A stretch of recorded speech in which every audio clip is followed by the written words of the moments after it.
their lives, someone they had nothing in common with personally, but who they felt that was really working for them, and was working for their environment, and for their families, and for their children's college education, and for their family over in Iraq. So it was pretty amazing, and I was inspired to meet them and to see the work they were already doing. And since then, I have been so proud to be an American because of what I saw in the organization of Iowa and of Louisiana, which is where I also went, and especially here in New Hampshire, where I'm just amazed at the organizing going on.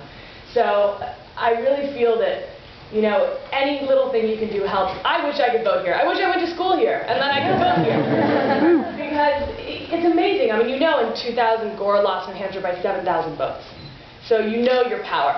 And if you can get all your friends and people in the surrounding areas and the locals around here to vote, you're really empowering them and you're making yourselves heard. And it's amazing. It's amazing what we can do with such a simple action. So, of course, you can register up until the 25th, and you can register on Election Day, but don't wait that long. There will be lines. The lines won't be that bad. Still go. And, yeah, I'll turn it over to Justin. I just wanted to thank you so much. It's really an honor to be here. It's an honor to meet all of you guys. I hope I get to talk to you all individually. And thank you very much for all you're doing.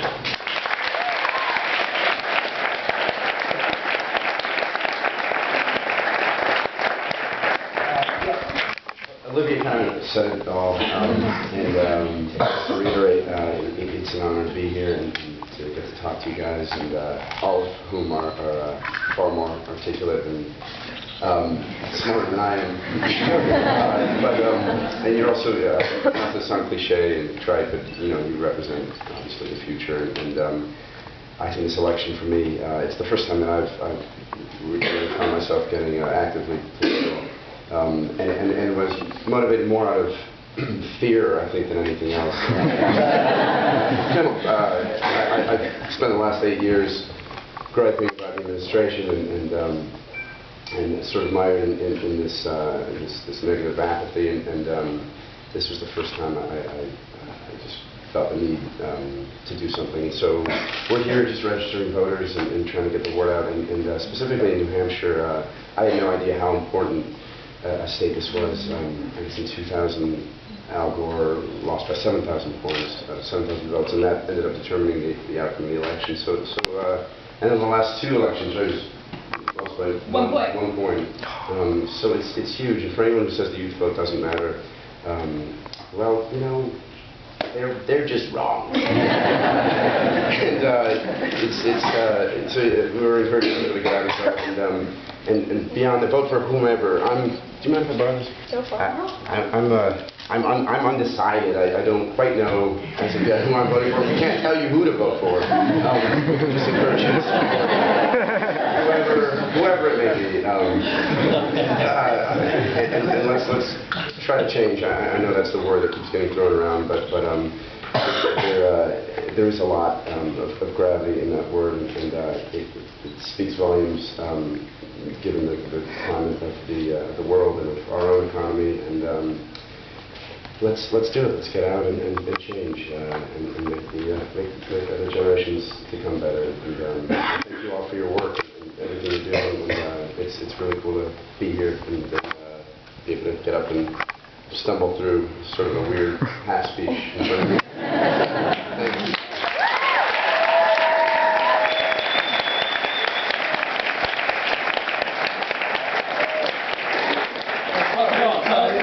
Now, for an actual speech, this is Kal Penn.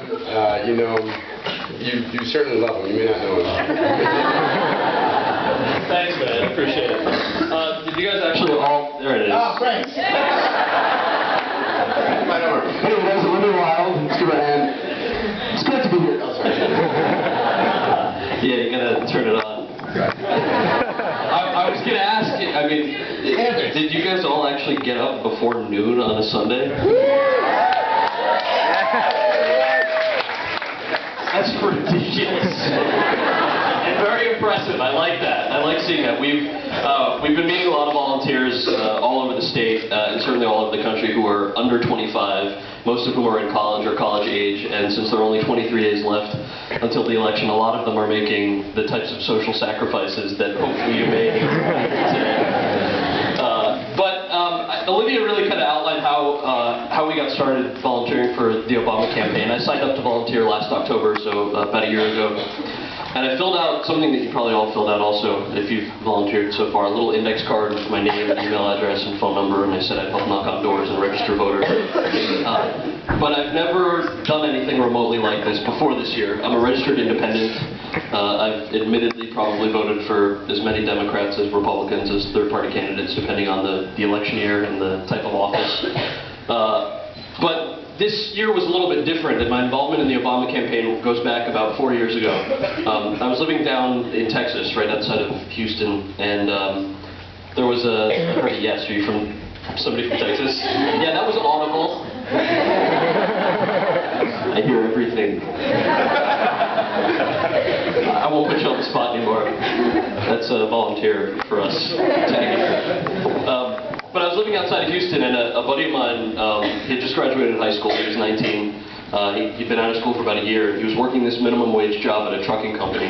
And he was the guy who was answering phones. He was at the receptionist desk. He would cut up empty boxes, put them in the recycling bin. Really wanted to go to school and couldn't afford college, didn't qualify for financial aid. So this was the job that he had. And he got a phone call one day from a company called Halliburton. A little laughter. That's good. Okay, so it's cathartic. We're on the cathartic. Halliburton, for those of you who don't know, is Dick Cheney's old company. They're involved in Iraq War reconstruction. And Halliburton called my buddy at work, and they said that they would offer him $90,000 if he agreed to go to Iraq for them to drive a truck for the private sector. And so he called me, and he called a few of our other friends, and he said, "What do you guys think I should do?" And we talked about it for a long time, and we talked about how that 90 grand, could pay for, maybe not here, but could pay for your entire undergrad education. It could pay for grad school. He could have put a small down payment on an apartment. But the trade-off was pretty extreme. It was a private contracting firm that he was being asked to work for. And so the more we talked about it, the more we came to the conclusion that no matter what he decided to do, ultimately this was a really sad decision. The world's richest, most powerful country could only offer a buddy of ours two options if you wanted to go to college, either minimum wage or $90,000 in the middle of a war zone. And the cynical side of me that had been a registered independent for so long got even more cynical. I thought, okay, well, this is proof that one vote doesn't make a difference, that we can't really do anything, that federal lobbyists are way too tied into the way that politics work to change anything. And thankfully, 4 weeks after that, I had the television on, I had some friends over, and I was watching the Democratic National Convention. And the keynote started, and this skinny guy with big ears walked on stage and delivered one of the most eloquent speeches I think my friends and I had ever heard. And this one line in particular really got to us when Senator Obama talked about how there shouldn't be blue states or red states. We should focus on being the United States. And we kind of looked at each other. Half my friends are pretty conservative, the other half are fairly progressive. I'm probably somewhere in the middle, depending on the issue. And that concept resonated with us, because a lot of us felt like, especially after 9/11, politicians had been so set on dividing us after that, between blue state and red state, and using fear just to get votes. And here was a guy who actually had the guts to stand up and say that